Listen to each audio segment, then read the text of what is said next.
How will today's children function in a dangerous world? What means will they use to carve the future? Will they be equipped to find the answers to tomorrow's problems?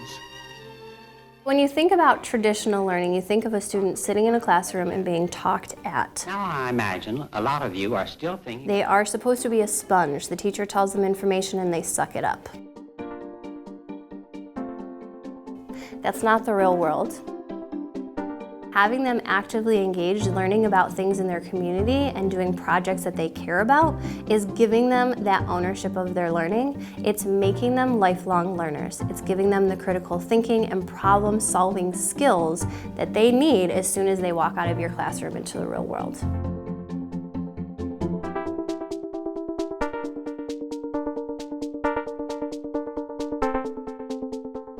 So there are a lot of different ways to approach PBL, a lot of different ways to implement it, but really it all boils down to 5 essential keys. Real-world connection, core to learning, structured collaboration, student-driven, and multifaceted assessment. The first key component of PBL is real-world connections.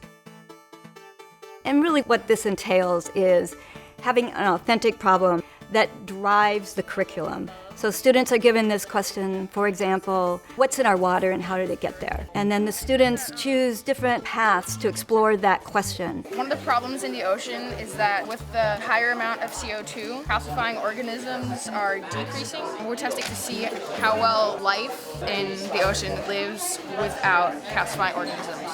When the students know that what they're doing in a classroom has an audience outside the classroom, it really helps them deepen their thinking on it. I think that is pretty authentic in terms of what the future work world holds. So the second commonality is the PBL unit provides academic rigor. This is not something that teachers would add at the end of a unit because they learned all the content they're supposed to learn already, and so this is, the fluff that they can do at the end. This is the unit. This is the way that they learn the content. So what's your standards you're going to be covering? We're going to do 5A, which is analyzing scenes, and this is huge in this book. When you can show that you're incorporating the standards, building these projects that aren't fluffed, a lot of eyes and ears open, because people are hungry for that. Structured collaboration refers to allowing the students to work together, but giving them a structure within which to work. Our project was to create a aquaponics system, and we had several people working on it. In my case, I was kind of the team leader.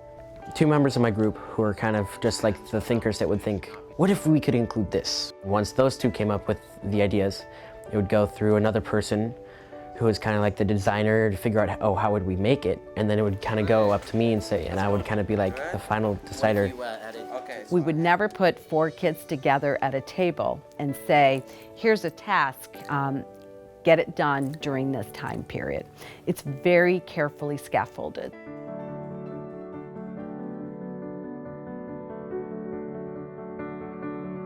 There's an interesting shift in roles that happens in a PBL unit. The teacher becomes more of a facilitator, and the students take more control. You guys are the Red Cross responders. You already looked at news broadcasts, and you took down some notices and wonderings. You need to take all of this, and you need to bring it together. So I have to write down the aspects of the news broadcast? You got it, exactly. So Qasim's got it. Qasim can give you some ideas on how to start. But as a facilitator, the teacher needs to be able to ask good questions. She needs to redirect if necessary, give hints but not answers. And that's really an interesting role for teachers to learn how to do.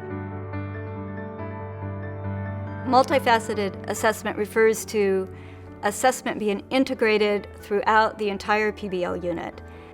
I do a lot of formative assessments. It's not a test at the end of the week or the end of a unit. You're doing a lot of small check-ins with the students to see where they're at and to see that they're growing along. I think it's really important to also make sure that the students are assessing themselves.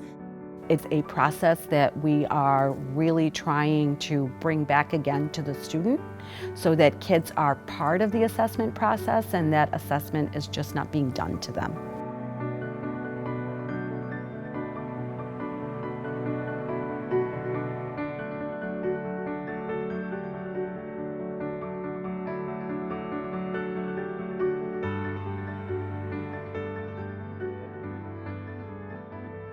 Our students would blossom under this approach. They learn that they have voice and choice, and teachers would probably, in the end, find it easier and more fulfilling. We'd probably have a whole lot less burnout. I mean, this is really an exciting way of teaching. What we've done for the last 100 years direct teaching, for some students it works, but for most students it doesn't. So for us, project-based instruction is a way that we can reach all students and get them engaged.